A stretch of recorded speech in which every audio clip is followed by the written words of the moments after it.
It's up for grabs now! Magic ball from Bergkamp to Patrick Vieira! Oh, would you believe it? Oh, right, what a way to get it! Fabulous solo goal by pierre-emerick.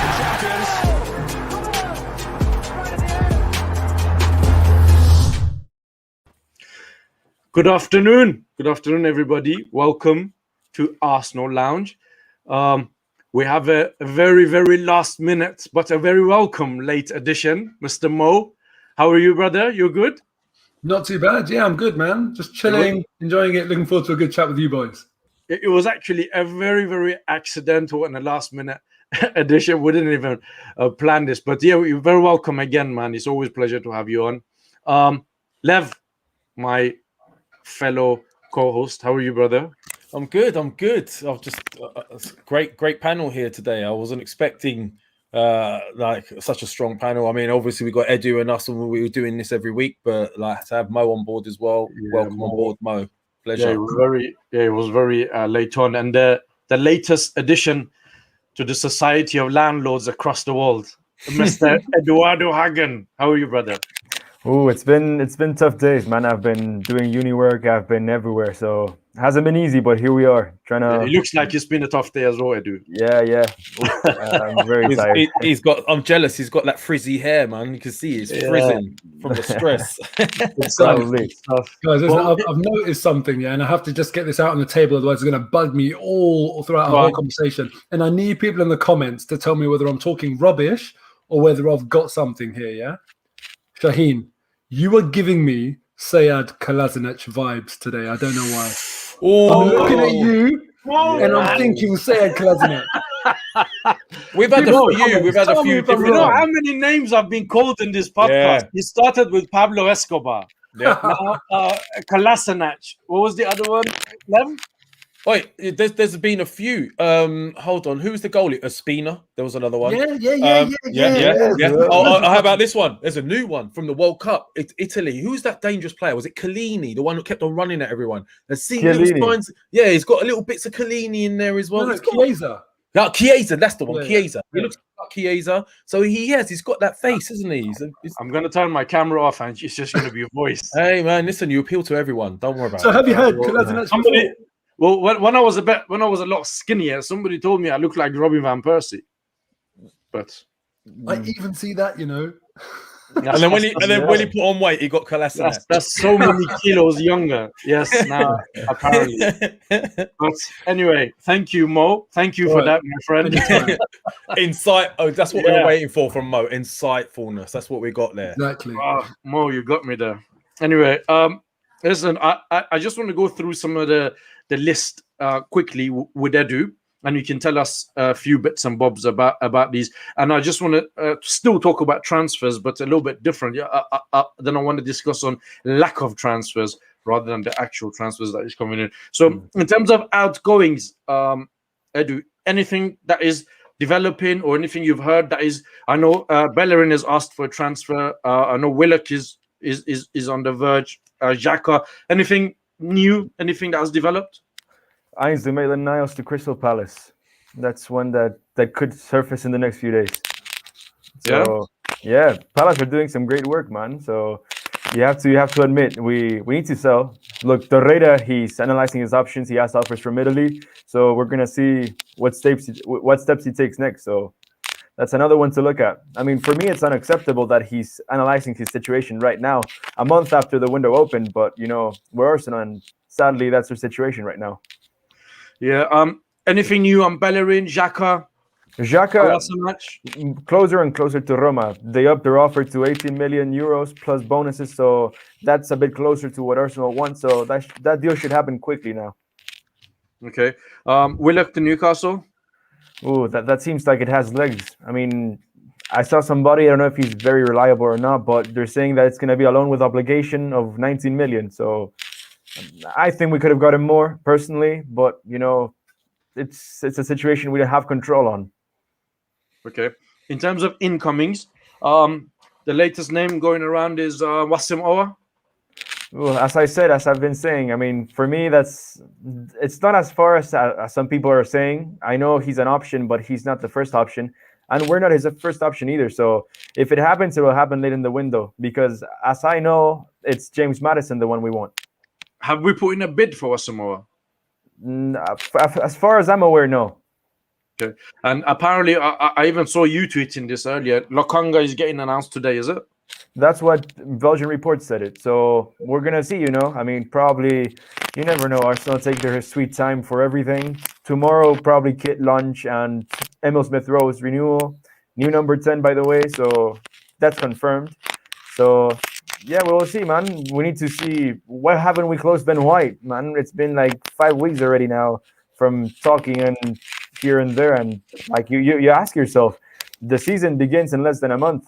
Is he going to be ready to compete from day one? Because we're going to need every match. And at the end of the season, we're going to ask ourselves, ooh, we missed out on the first matches and then we missed out on top 4. So I am rather disappointed at the transfer business so far. Locatelli? Oh, we're waiting. But like for me, as a club, we can't do that. You can't wait on a player's decision. You have to be straightforward. You want to come, you don't want to come, it's okay. Move on to the next target. Because look, if Locatelli and Juventus get money under their mattress and they can pay what they want for Locatelli, then we missed out on a month of transfer window to get another CM in. So, okay. Edu, just before we go on, I think it's your mic is rubbing against your jumper. And it's making a funny noise. Next one up, I was going to speak to you about was Bissouma. Anything new on Bissouma? Well, I mean, there's nothing new. We already know that he likes Arsenal. We like him, but he's not the first option. I don't know how far we are in the list of players that can come. So I think if nothing happens, he's probably going to be the option that we take.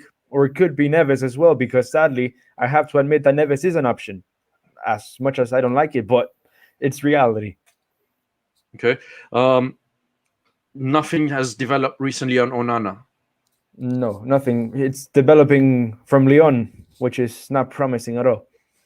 No right back, nothing. There's nothing exciting coming out of the club as at this precise moment that we're doing this show. This precise moment, no. Nothing. I mean, sales are going to accelerate, so I suppose after that we're going to hear some interesting things. But like at the moment, we have nothing but a Lokonga announcement that White is close, which is the same thing we've been hearing for the last 3 weeks. Okay. So basically, we are where we were last time we did this show. There's still talks ongoing with everybody. Nothing has been confirmed. The only thing that has been confirmed since is William Saliba, who's left to join Marseille, and we're a lot closer to signing Lokonga. Apparently, it's all done and dusted. I saw Fabrizio putting something out as well. So that's pretty much where we are in terms of transfers. Yeah, exactly. Right. I mean, so things could be happening, but they're not mentioning anything. So yeah, of course. So this is not what this is the majority of the show that I just want to talk about. And Mo, I'll come to you. One question, really: should we be worried? Mo. Is it for me? Yeah. Sorry. Yeah, this is a question to you. We haven't, as of today, right? We've signed a Lokonga, apparently, a backup left back. We're being linked with Maddison and so and so. Nobody major, nobody that would, get you butterfly, nothing like that, right? Well, so I think Maddison is that caliber. I do. Yeah, accept him. Right, accept him, right? So that being the situation today, I mean, Lev was telling me something. We're being linked with Tammy Abraham. Somebody put it in the chat as well. We played a friendly game as well, okay? Which we lost obviously 2-1 to Hibs. Should we be worried? Listen, if you're talking about transfers, should we be worried? I'd say, yeah, man. I guess it is slightly worrying because we've signed a backup left back. We're talking about Lokonga, and the rumours are that he's going to go out on loan after we sign him. Yeah, so that means no improvement to the squad. And then beyond that, Ben White, 50 million. and we're kind of like putting Saliba on loan, getting Ben White in. And I think to myself, incrementally, how much better off or even worse off, depending on your opinion, are Arsenal for removing Saliba and getting in Ben White? I don't think that's a big shift. Those three things that I've just mentioned there, I don't think that materially shifts Arsenal's prospects this season. So that's how I see the signing. So I guess to an extent, yes, we should be worried, but on another basis, Arsenal very often do this. And when we look at general Premier League clubs, there's not a lot of clubs who I'm right now at this stage very envious of in terms of their transfer dealings. You know, Man United, they haven't even officially announced Sancho yet, but, you know, we all know that's done. So, yeah, they've, you know, gone and made a brilliant signing. But what have Man City done, for example, you know, who have got a lot of money? There's a lot of rumours going on. So when I look at the competition, I think to myself, okay, we don't need to be worried. We're sort of on par with others. But why we should be worried is because we have a lack of trust with the people who are running these negotiations. And we know that their track record is very poor. Another reason why we should be worried is that when we hear about players that we're signing, Ben White, 50 million, Maddison, 80 million. When we hear about players that we're selling, Granit Xhaka, 18 million, Willock, 19 million, Nketiah, 12 to 15 million. These tiny, tiny fees for, on 2 out of those 3, British players, which are supposed to attract a premium, but it almost seems like British players attract a premium, Arsenal players attract a discount. So it almost counteracts that and more. So on that basis, yes, we should be worried because I'm not seeing us getting value in the market. And as I said, I don't have faith in the people that are doing this business. On the friendly, that's not something I'm worried about. I don't care about that. You know, obviously it was a joke of a performance, and Nketiah missing a sitter, new debut keeper having a nightmare, Pepe missing a penalty. Like, you couldn't script it to be any more flipping ridiculous. It's such typical Arsenal. But have you seen the statistic about the preseason friendlies prior to the year in which we went invincible?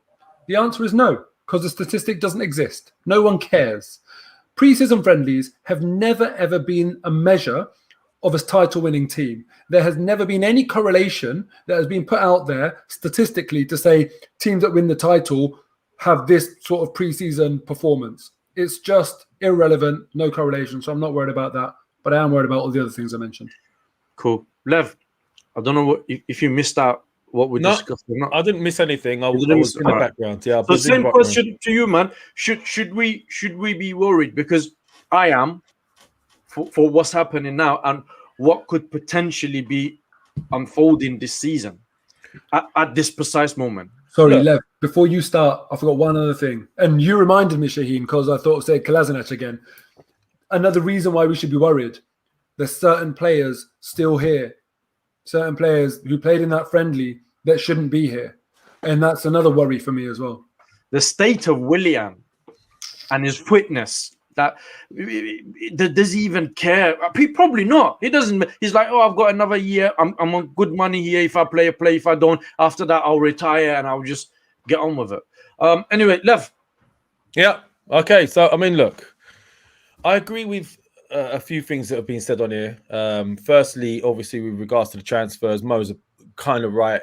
The one thing we have got going for us is everyone hasn't gone sort of charging out of the gates and gone and signed a whole load and left us far behind. We are concerned. Of course, we're concerned because we've been told so many times that this year we're going to do this and we're going to go in with that. And we were always going every window expecting big things. And it just never quite lives up to expectations.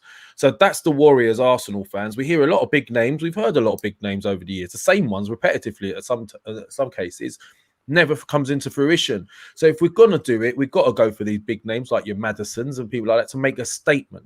Especially if you've got no European football, you've got to show that you're serious to maybe help further down the line when we do start, winning things. But the one thing Mo did mention as well with regards to pre-seasons, it's null and void. That game was a null and void game. I'm not really that fussed about it. And he's right. The statistics, who cares? The one thing I do worry about with us, though, every season is during this pre-season and transfer window, we never seem to get the team fully ready before the season starts. I've lost I've lost count of how many times we've gone into a season, first game of the season, sometimes against teams like Liverpool, not fully ready. With players that are sort of still coming back from whatever, or just not strong and ready to go. And I think we've lost a lot of points in the early part of the season. A couple of games we've lost regularly at the first hurdle every season. So I just want us to start out of the gates, like ready, team ready, the players ready. If you're going to get your players in, get them ready, and start the season on the front foot. That's the main concern for me. Okay. I do. You know a lot of things about transfers, lots of stories, ins and outs. Same question to you, man. I am very worried. You know why? Because if we touch on the subject that other teams haven't moved, it's true, but we need so much more than the likes of City, the likes of Chelsea, the likes of Liverpool. They don't need to sign somebody to create a gap with us because the gap is already huge. We are the ones that have to be proactive to try to reach them. And we haven't done anything by signing a backup left back and backup CM. We don't even have a backup goalkeeper, man. It's tough, a backup goalkeeper. How hard could that be to get? It shouldn't be we shouldn't have to wait a month to get a backup goalkeeper in. And in terms of the friendlies, I think it's null and void. I don't really care if we lose 3-0 against Hibernian, because it doesn't really affect what we do when the season begins. But what I'm worried about is the same thing that Lev just said. When we go to Liverpool, when we go to Chelsea in the first games of the season, and we see El Neni, we see Holding, we see Willian starting because Xhaka and Martinelli are not going to be ready for that. One's in the Olympics and one went to the Euros. So you're going to have to see Willian there. Then you're going to ask questions at the end of the season. Oh, why did we miss on top 4? We missed out for 6 points. Those first games could have made a difference in what we did the whole season, as it's proven in the past. You remember 2017-18, the first time we missed out on Europe. We missed out for 2 points or 1 point even. And that could be a difference. The time you take in the transfer market can define your season. And that's my biggest worry. You know what? I 100% agree with you. And this is the point that I was going to raise. Especially after what happened towards end of season. We finished 8th, right? The manager was under a lot of pressure. The owners was under a lot of pressure. I would have thought that they would calm things down by getting somebody, or at least a couple of players early doors in, to just calm everybody's nerves down, relax everybody, and then build up from there. We all know they don't really care about us. And as Lev mentioned it, and we talked about this so many times, that a successful pre-season is vital for any football club, and we always treat it like it's a camp.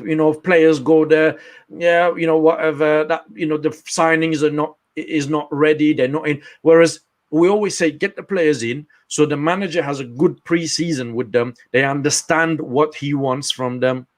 And they understand the players' abilities better. And when the first game of the season comes, you're ready to go out there and perform. Not that the first game of the season is actually the first time this player is playing for your club in a competitive game. So it's happened. It's happened before. Yeah, and this, as Lev said, it's a story that happens every season, and we never learn from this.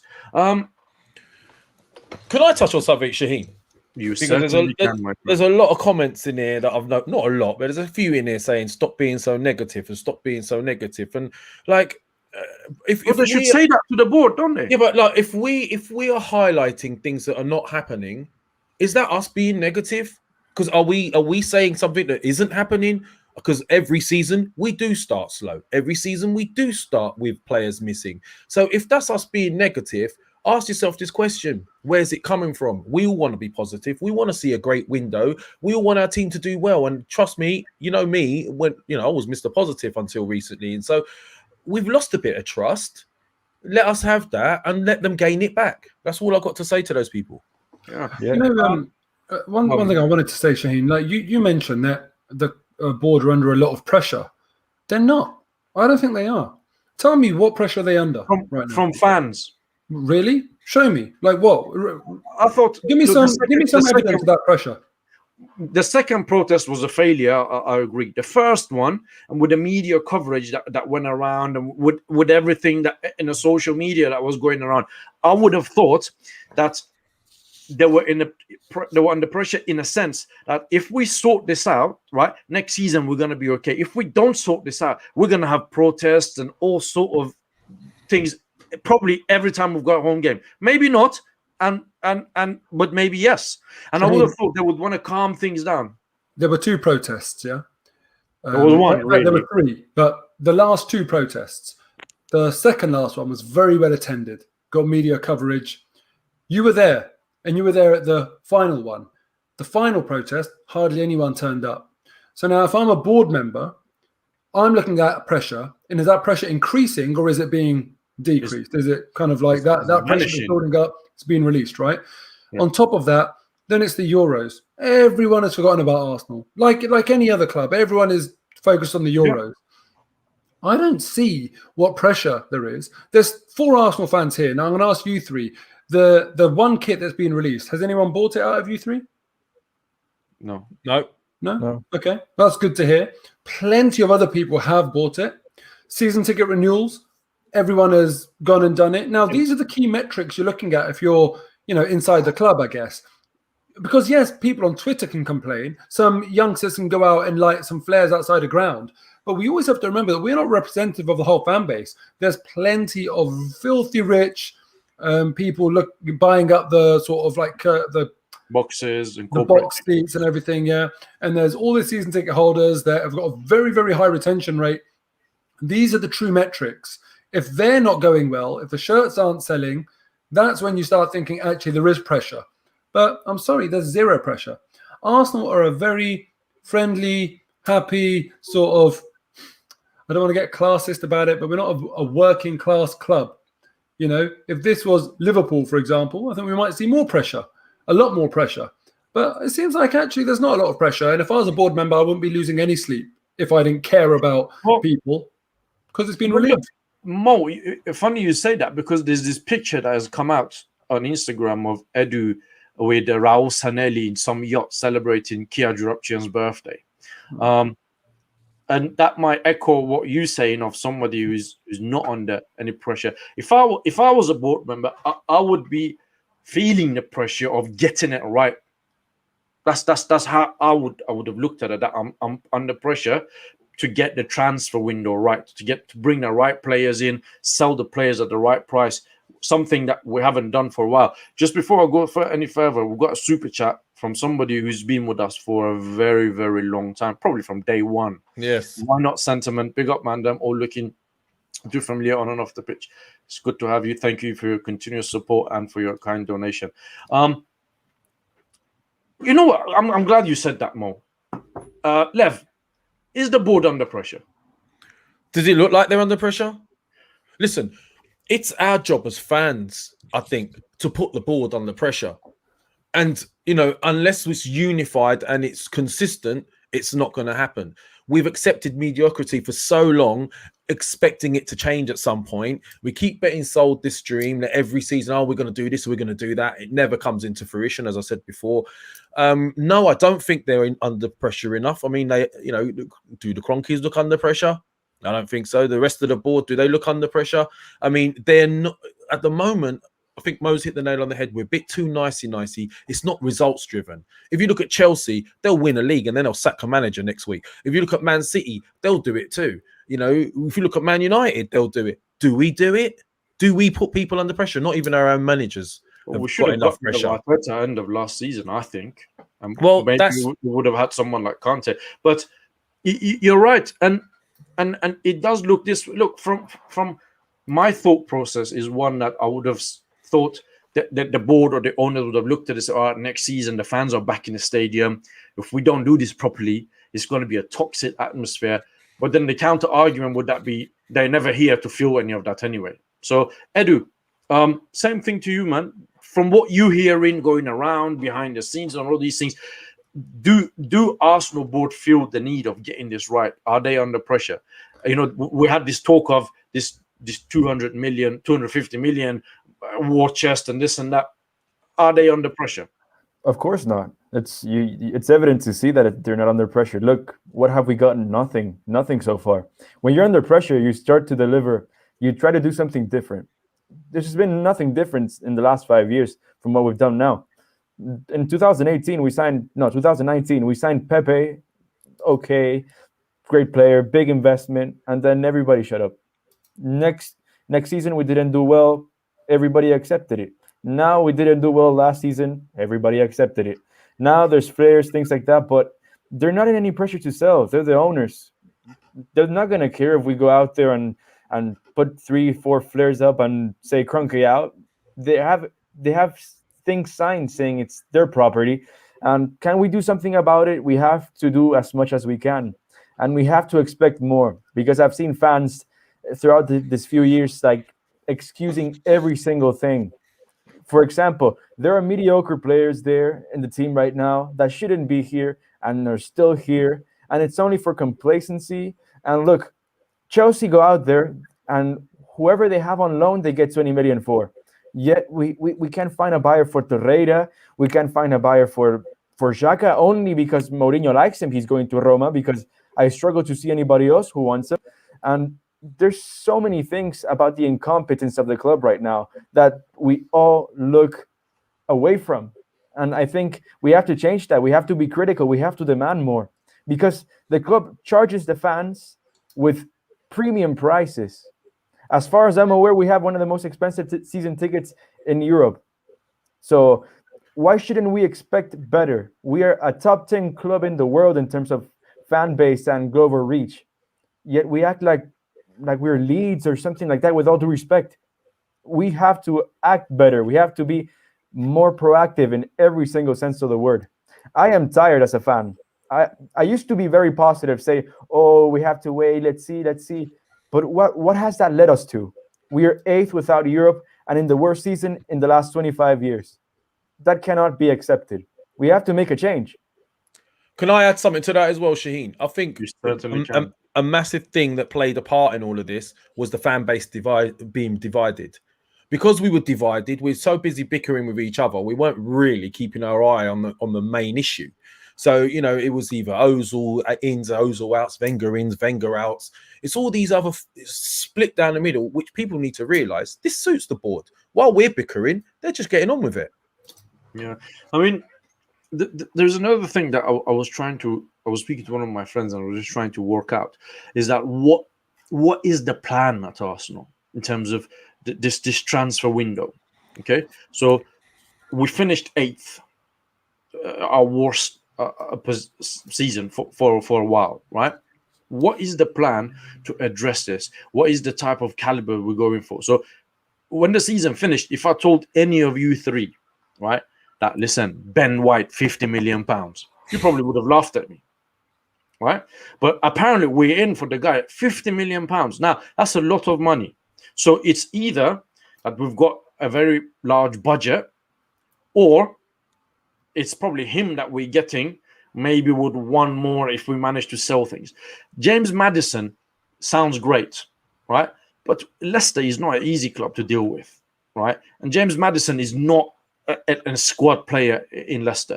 So it's going to take quite a lot to take him away, you know, from Leicester. Yeah. And I just don't have confidence in Arsenal board or the owners or the way we operate that we will go to Leicester and we say, name your price. We want this guy. Whatever it is, here is, and we'll take the player. So Mo, so far with everything that has happened, I mean, with Saliba going to, I was very disappointed about that, because I was looking forward to seeing Saliba at Arsenal this season. So with that happening, and everything that has happened so far, can you see from a fan, what is the plan? What is this guy? What are they doing? You know, what's happening? Because just before you answer, I'm now starting to question myself. That I'm thinking maybe I don't know football as well as I thought I do, and I didn't think I know a lot. So hit me, man. What can you see what's happening? I don't fully understand the plan. I'll be honest with you. We even got rid of a set piece coach recently. Yes. And when you looked at our set piece statistics from last season, we had done quite well on set pieces in terms of goals scored and goals conceded. I don't really understand why that's happened, for example.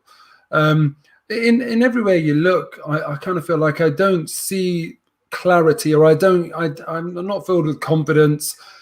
But as I say, I'm trying to just be objective here. I'm not trying to be, like there's a thing like being positive for the sake of being positive. I'm not trying to do that. I'm just saying, look, when you look at the competition, if we are focusing on transfers and trying to derive a plan from the transfer activity that we see, when we look at the competition, then no one's got a plan. No teams have made the move yet, or not made many moves yet. And that is as a result of the Euros. That has obviously taken players out of the equation a little bit. And in these years, you do see that things happen a bit later. I just hope that now the Euros are finished, it's only been a matter of days, right? Let's see where we are in a couple of weeks' time, 10 days, 2 weeks' time, and hopefully there would have been a bit more movement. I am nervous. I'm obviously nervous, but that's just the general demeanour of all Arsenal fans. We're continually nervous, and I spoke about the lack of faith. That's the biggest thing for me. I'm sure Arsenal will go and sign a couple of players. And then we look at it and say, even if, for example, we do make good moves in the transfer market, will I then be understanding of where Arsenal are headed and what the plan is and stuff? Well, unfortunately, I'm not convinced by Mikel Arteta. So even then I won't be. I'm not convinced by Josh Kroenke. Even then I won't be. I'm not convinced by Edu. So even then I won't be. I just think that the only way Arsenal fans are going to get in a position where with this conversation has an air of positivity, has an air of excitement and looking forward to something, will only come as a result of on-the-pitch performances and on-the-pitch results. That's what we need.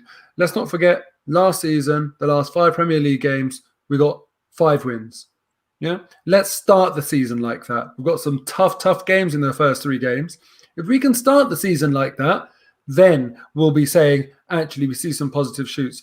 But until we see it on the pitch, unfortunately, I think this is going to be the vibe that Arsenal fans have. I 100% agree with you, and I'm going to echo something here.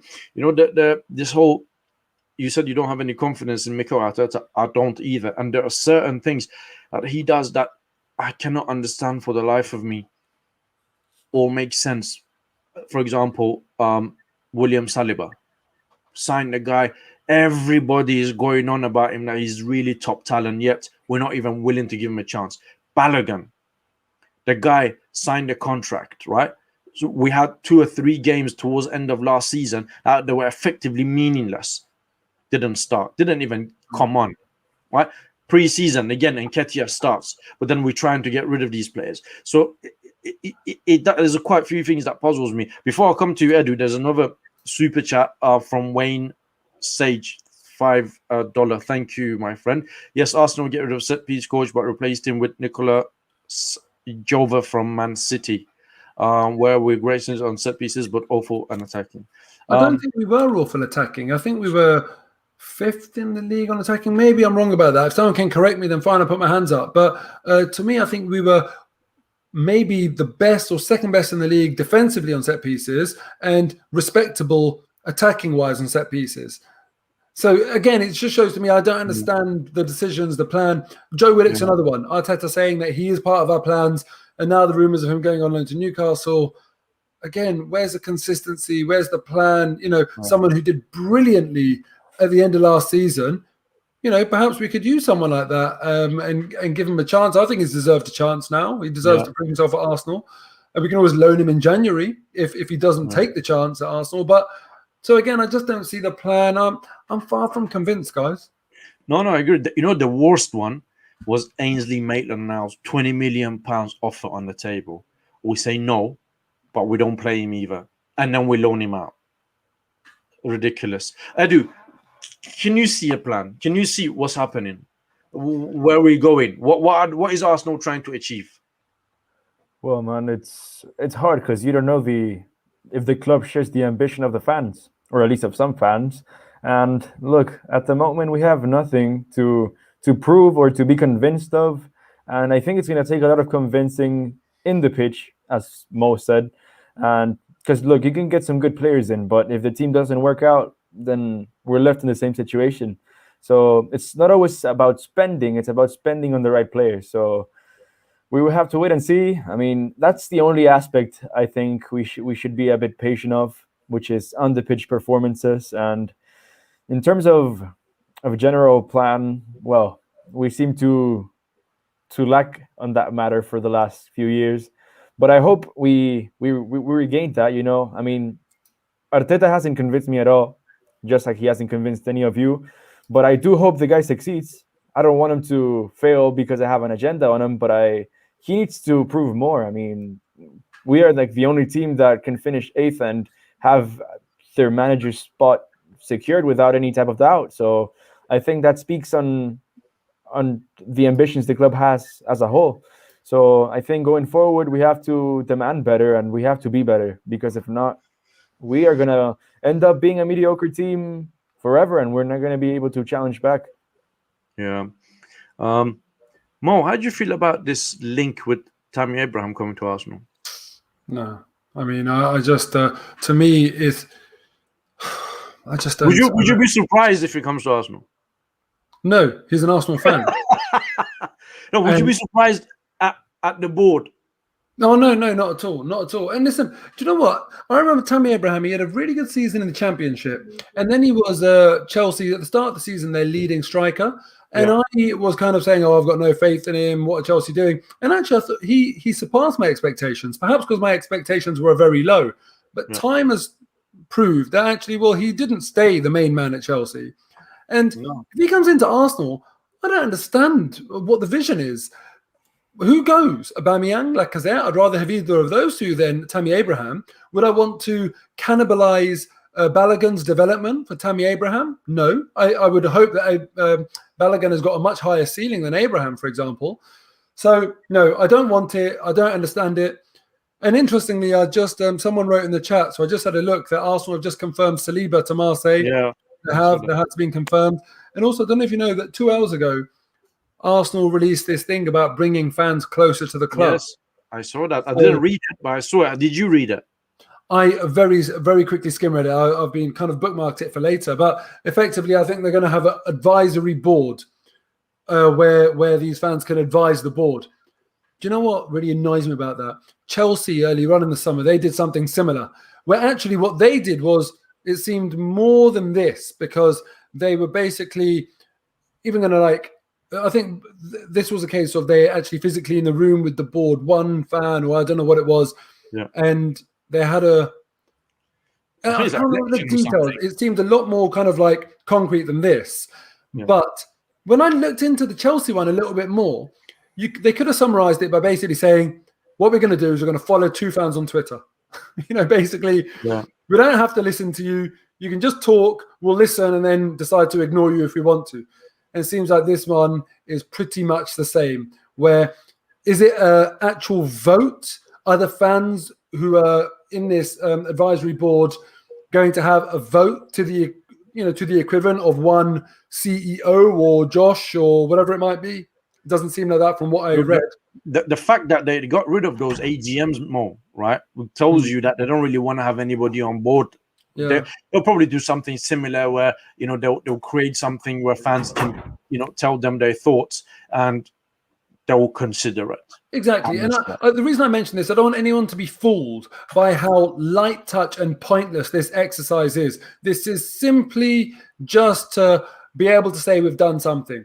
Until fans have a place on the board where there's a vote, they actually get a vote on the board. Fans are just as important on the board as the CEO, for example. Like a German system, no? I get it. Yeah. I'm not even asking for that. That's 50+1. I'm just saying give us one vote on the board amongst all the board members. But this is just basically them saying we'll follow you on social media. We'll read or we'll listen to what you've got to say, and that's it. We'll block you when we want to block you. We'll mute you when we want to mute you. So don't be fooled.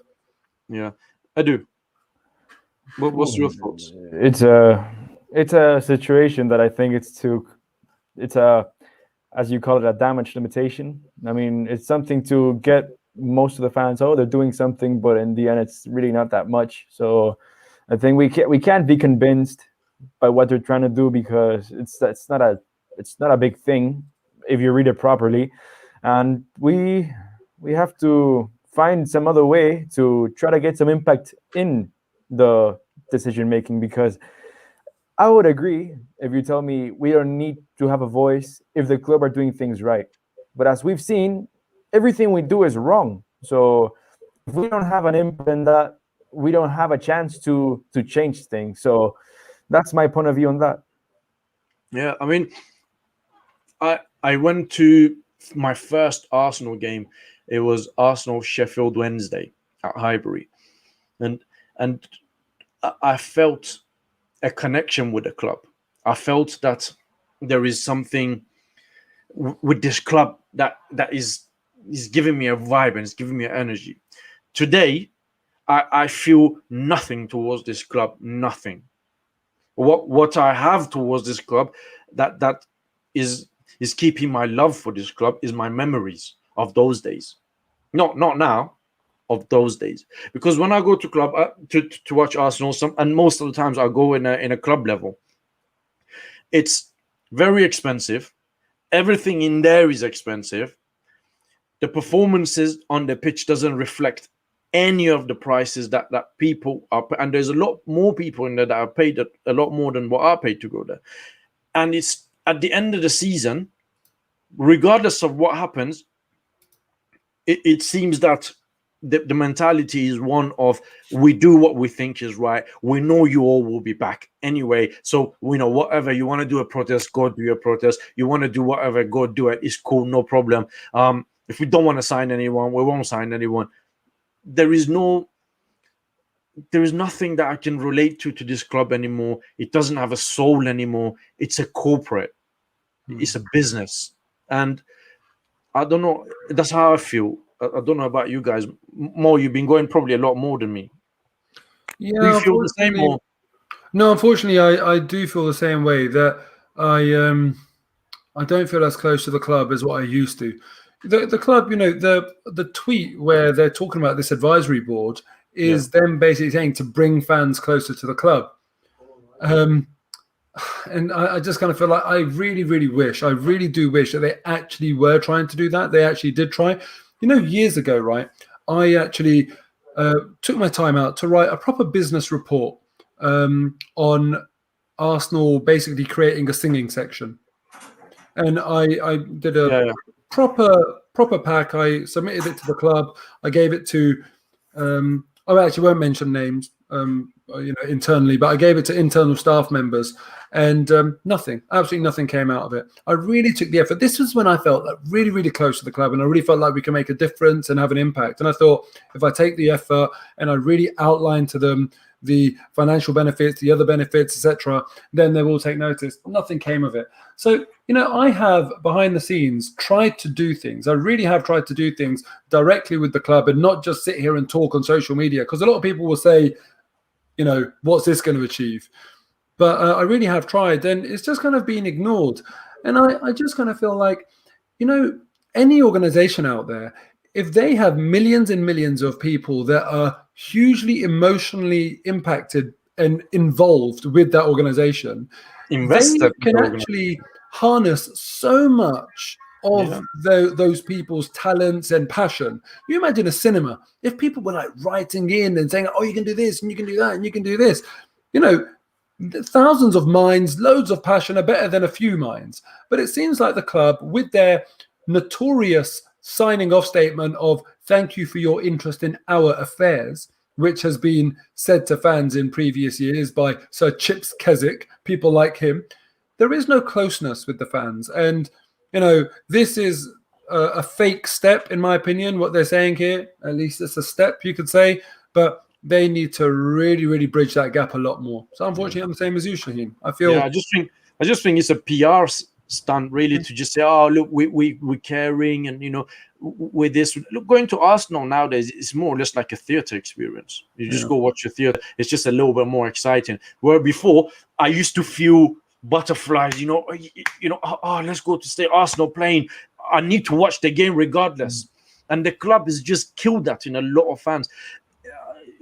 Look, I need somebody in the club to go knock on Vinay's door and say, mate, you want to get fans on board, right? Make some signings.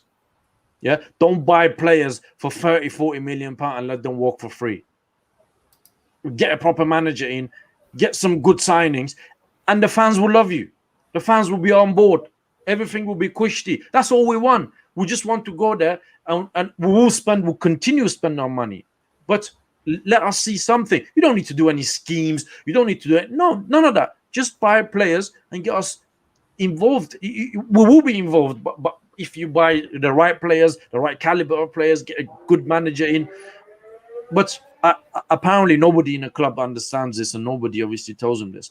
Edu, is there anything real in this Tammy Abraham business?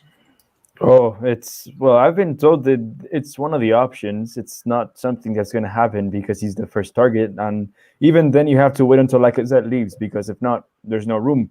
So pointing at the things you were talking about, I don't even have a beautiful memory of Arsenal apart from lifting some FA Cup. So it's tough to grow as an Arsenal fan. I became an Arsenal fan when I was 7. And the best memories you have is a win against Chelsea in 2015, or the last FA Cup, when you guys went and saw the Invincibles and things like that. And I am mad at this situation at the club. And I imagine your pain to see or fall from grace and be in the situation right now. So if I put myself in your shoes, I would be very, very, even madder than what I am now. Yeah. Look, I'm just going to put this comment on from Neil Salesman, because I think this reflects on a lot of Arsenal fans. I emotionally detached myself from the club when Wenger said top 4 is like winning a trophy. I knew you. So the first part of his sentence, well, a lot of fans have detached themselves emotionally to the club because they don't feel or they don't get anything back from the club. You want to say something more?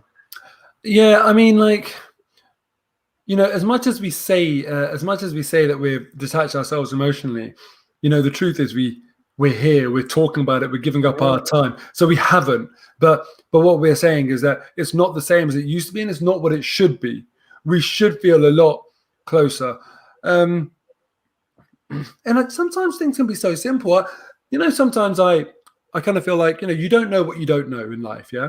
And maybe we oversimplify things. Maybe it actually really is that difficult. But I just think to myself, Leicester have just announced Ryan Bertrand as a signing, for example. And I can't remember the name of the guy, but they signed someone a couple of months ago, really good player, very highly rated.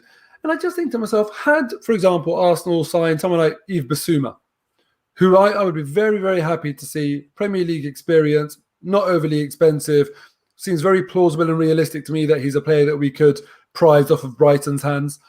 I think Arsenal fans would feel like the way the club is working, the things that are going on, it's just a lot more sensible, just a lot more logical. There seems to be sometimes really obvious moves that the club could make that would just get the large agreement of the fan base and, you know, show some positive steps. And we just miss the easy opportunities. And every year you kind of think to yourself, okay, we haven't done that. And maybe that's because we've got a better target. And then that better target, more often than not, doesn't materialize. So here we are. We're all seasoned Arsenal fans, and we're all coming across quite negative. But I think that's because of our learned experiences at the club. And that's what causes us to feel like this sort of detached and not very positive way that we feel. Yeah. I mean, look, it all comes back to the lack of confidence that we have. But there is still time. This can be salvaged. You know, on a positive note, you know, the European games are finished. This is now the business side of the transfer window. This is where Edu needs to earn his salary. Arteta needs to earn his salary. Kroenkes need to show everybody that they care, you know, something that they haven't shown for a very long time. So there is still time for this to be salvaged and for this to end positively and for us to have something to look forward to next season. I think changing a manager and asking for the manager to be changed at this time is just a no-go. It's no chance of that happening. So we're not going to even waste time talking about it. But they can get players in who would improve us, who will be an upgrade on what we have. You know, bringing Lokonga in, a teenager who's had one good season in Belgium, it's not something that I would think a team who's looking to get top 4 will be looking to go, whether you know be it that he's going to be a backup for Thomas Partey, but still we've been going on for about 50 minutes now, so let's end on a positive note, right? So Edu, tell us something positive that we can end the show on. Well, there's still time. We have time to sell players. Let's hope the next few weeks hold some good surprises for the Arsenal fans. I suppose, given our history, we're gonna sign somebody big, and I hope we fill all the positions we have in need, of course. And I think we will. I think we will personally, from what I've been hearing, and it's frustrating due to the situation we're in, due to the fact that we ended 8th without Europe and everything that has gone through in the last couple of weeks. But you know, we have to be hopeful, because we have no other choice but to be hopeful and to try to be positive about what holds, because if not, we will end up killing each other about what the situation at the club should be. So let's remain calm. Lokonga should be announced imminently, White as well, and then we will have to move on to the other targets that could be because of silence. Who would you say will be our next signing? Well, that's a tough question, but I think it's going to be the partner for Partey. I think Maddison will come in a few weeks, but he's not going to be the next one. Okay, cool. Well, we've been going on for about 51 minutes. Mo, if you want to say anything, well, I'll give you the last say, because I know it's a pleasure talking. This is therapy, because listen, Arsenal aren't where we want them to be right now in any sense, whether it's on the pitch, off the pitch, transfers, anything. We're not where we want to be right now, but it's good to talk it over. And as one of the comments I've just seen is that, why are you talking like this transfer window is over yet? He's got a point. It's not over. All we can do as fans is hope. Yeah, we are trying to be realistic. We're not trying to be overly negative or overly positive. We're trying to be realistic, and we know what our club is like. But let's hope that the pressure that we discussed earlier, whether the board is or isn't under pressure, let's hope actually they are feeling a little bit of pressure, and let's hope they actually will show that response to this pressure that we hope they do feel in this transfer window, and that we do go and do something and have a good season, man. The hope will never die, but yeah, it's a shame that this has been not very positive as a chat. Hopefully the next time we do this, we will feel more positive. That's all I can say. Definitely. On that note, and on that positive hope for rest of the transfer window, I think we'll end today's show. And thank you everybody for watching us. Follow Mo, subscribe to his channel on YouTube, follow Edu, follow us and subscribe if you're near. Hit the like button in the video as well, and hopefully we'll see you guys soon with another episode of the transfer window. Again, thank you for watching, and have a good evening.